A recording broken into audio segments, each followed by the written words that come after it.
I never talked about it. For 3 years, even in Toronto, my dad got sick Christmas 2018.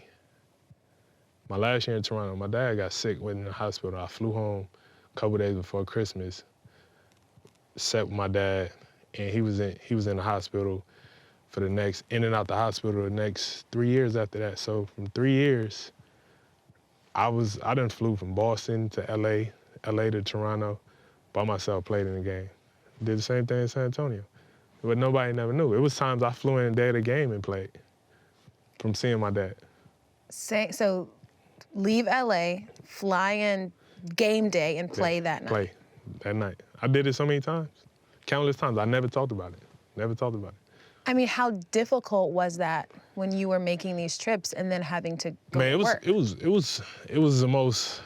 It was probably the hardest thing in my life to do because, you know, you had so much idle time of sitting on the plane by yourself, dealing with the emotional like trauma of seeing your dad, seeing the person that only person in life I ever feared, you know, down and out, to having to go play in front of 20,000 people.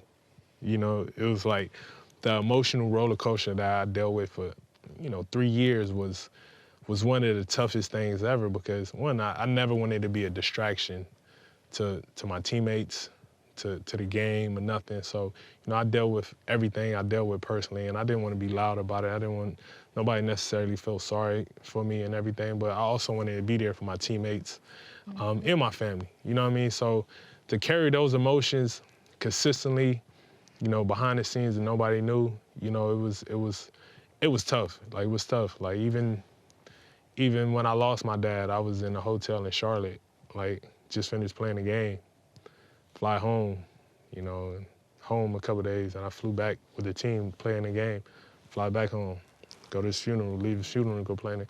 You know, it was like all those emotions to where, and then what really made it hard, you know, like I said, I'm sitting on a plane by myself for hours, like, you know, with this on your mind, trying to figure out how you gonna balance yourself out to be able to play tonight, you know? Yeah. But I needed to play. Like I said, my teammates, guys I played with, knew what I was going through, and they was always there for me, and they made it easy for me, and that's why I always felt like I had to be there for them as well, Yeah. to compete. So yeah, that was for 3 years.